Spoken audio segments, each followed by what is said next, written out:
Acro-yoga is the ability to coexist with everything and anything that's happening around you at all times. I think I looked at it and thought it was horrifying, thought it was cool, and thought it was something that I could never ever do. 1, 2, 3, pop me.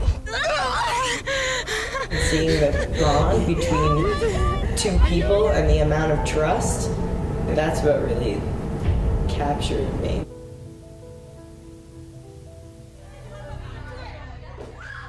I've been teaching yoga for about 8 years now. Yoga has definitely helped me with my physical well-being, and acro-yoga has kind of taken it to another level. Play around with calibrations here. I'm more fit than I've ever been in my entire life. The biggest difference between yoga and acro-yoga is the fact that you're working with a partner. There are a lot of underlying themes that connect between the two: compassion, love, giving, receiving, taking care of yourself, being there for one another. There's a lot that crosses over between the two. I found the acro-yoga practice and pretty much immediately decided that this was exactly what I wanted to be doing for the rest of my life. Then I got bogged down by the whole money aspect. I didn't have enough money to get all the training and to get the certification. When I went through a breakup with my ex-boyfriend, who was my main acro-yoga partner, I felt like my acro-yoga world just kind of crumbled underneath me, and I kind of gave up on acro-yoga for a couple of years. A few years went by, I started practicing acro-yoga again with some friends and realized that what I really needed to be doing for my life was to share acro-yoga with the world, and the only way to do that was to get the certification. And I actually took my acro-yoga teacher training in Bali. It was definitely an empowering experience and scary, and once I got there, I just totally became a part of the community and came back and was so pumped to start the acro-yoga community here. When I first started doing this, there was only maybe a few people that even knew what this was. And now there's 23 people here at the jam today, which is absolutely outstanding. So this is the first time I came to the AcroYoga Jam. I feel like the whole room was laughing because everyone's having such a good time. So it's just a really good positive energy environment. So you get to meet new people, and it's kind of learning how to trust and do all these fun acrobatic moves with strangers. It brings a lot of happiness. As a person who's a little bit heavy set, I was always kind of nervous about flying because I didn't want my weight to be an issue. But the really cool thing about acro-yoga, it's all about counterbalancing. It's just really finding a strong base who can kind of find that sweet spot to balance someone else on top of them. Lana is an awesome base. She's so strong. So I just feel like I can do anything. Nothing's holding me back. I don't do a lot of yoga, but with Lana as a teacher, she really creates a very safe space. And that's where I feel like I can trust.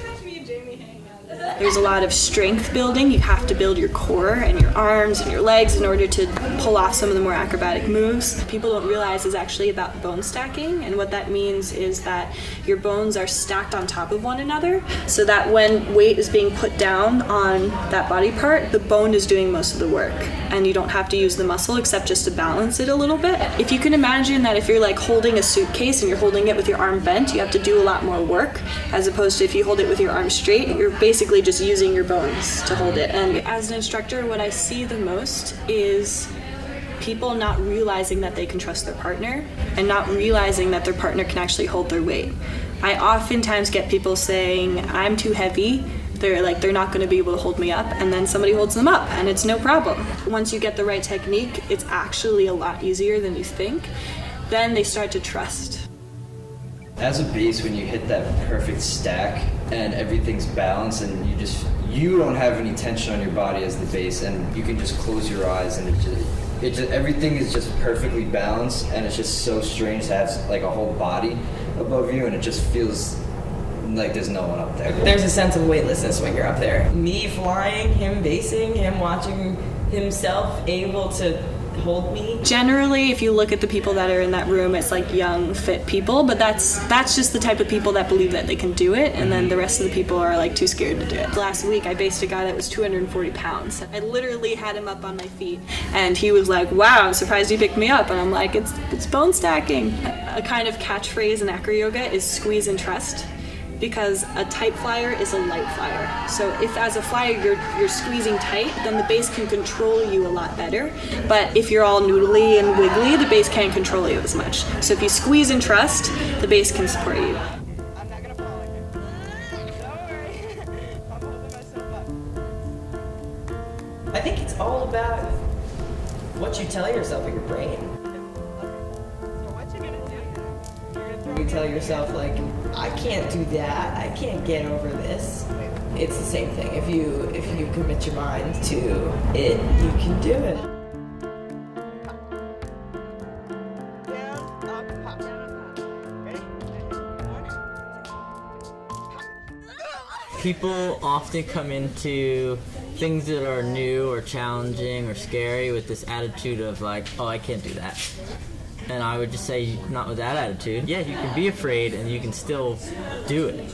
That's called courage. That's like by definition, being afraid and doing it anyway.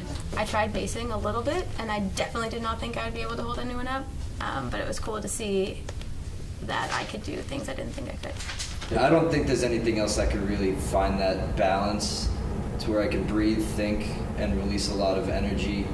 It's just a great source of meditation with the perfect amount of physical activity. It's comfortable feeling somebody holding you. It's comfortable feeling the way that your hands place in each other's hands and the way your back rocks back and forth on their feet and just the touching of skin too. It's like a beautiful, trusting, relieving experience to know that somebody's holding you and you can trust that they're not going to drop you.